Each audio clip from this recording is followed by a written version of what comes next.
নমস্কার বন্ধুরা, আজ আবার বানিয়ে নেব এঁচোড়ের একটি রেসিপি।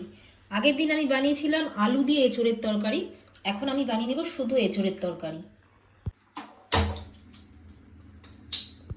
দিয়ে দিচ্ছি এখন কড়াইয়ে তেল।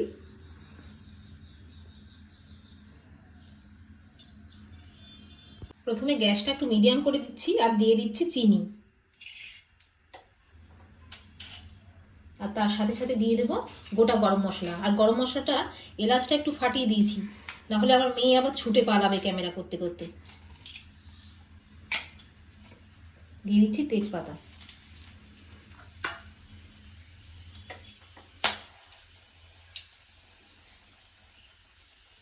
দিয়ে দিচ্ছি পেঁয়াজ কুচি,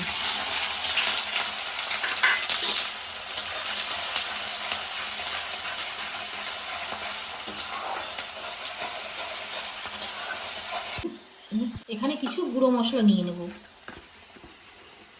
নিয়ে নিচ্ছি এখানে হাফ চামচ আর একটু বেশি হলুদের গুঁড়ো, লঙ্কার গুঁড়ো হাফ চামচ, ধনে গুঁড়ো হাফ চামচ, আর জিরের গুঁড়ো এই হাফ চামচ থেকে একটু কম নিলাম। আর নিয়ে নিচ্ছি কাশ্মীরি লঙ্কার গুঁড়ো। সামান্য জল দিয়ে গুলে নিচ্ছি।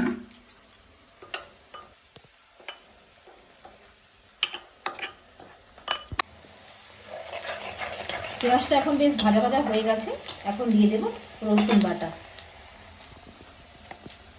দিয়ে দিচ্ছি হাফ চামচের একটু বেশি রসুন বাটা।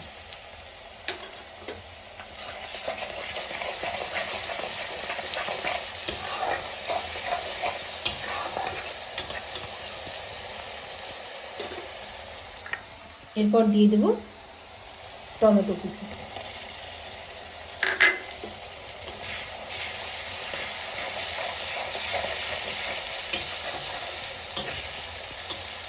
দিয়ে দিচ্ছি আদা বাটা।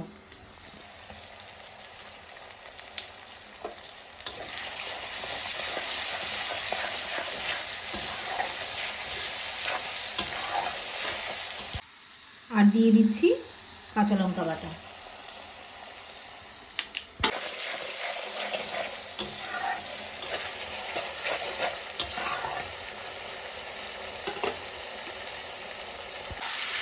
দেখুন এবার টমেটোটা ভাজা ভাজা হয়ে গেছে, এবার গুলে রাখা মশলাটা দিয়ে দেবো।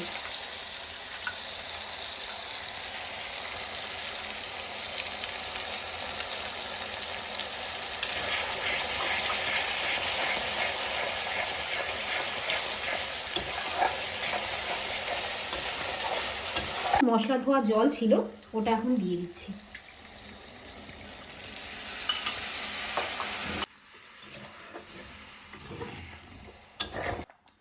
আর মশলাটা একটু সেদ্ধ হওয়ার জন্য একটু নুন দিয়ে দিচ্ছি।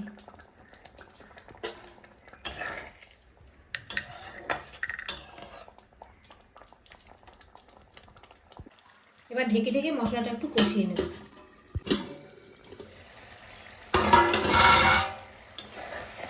দেখুন মশলাটা মোটামুটি ভাজা হয়ে গেছে, একটু জল জল থাকতেই এখন এঁচোড়টা দিয়ে দেবে।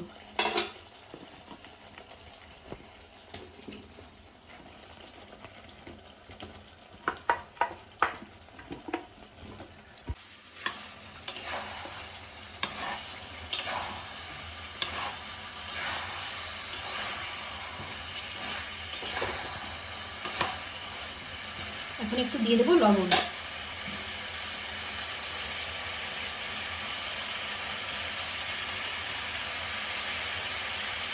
লবণটা দিয়ে নাড়াচাড়া করে আবার ঢেকে ঢেকে সেদ্ধ করবো।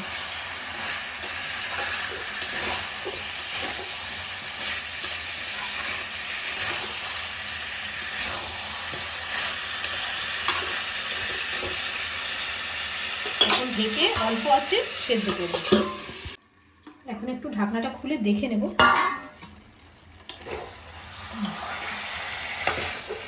একটু কষা কষা হয়ে গেলে এর মধ্যে দিয়ে দেবো গরম জল। আর গরম জল আমি ওখানে বসিয়ে দিয়েছি।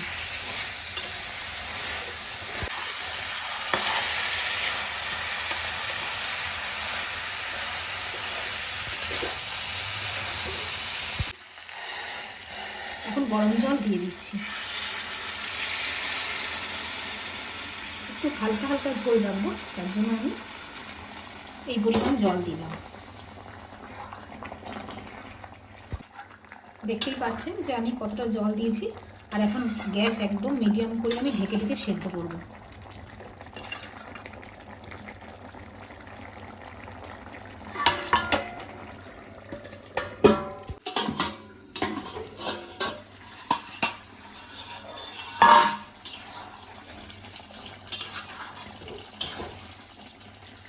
এখন দিয়ে দেবো গরম মশলার গুঁড়ো।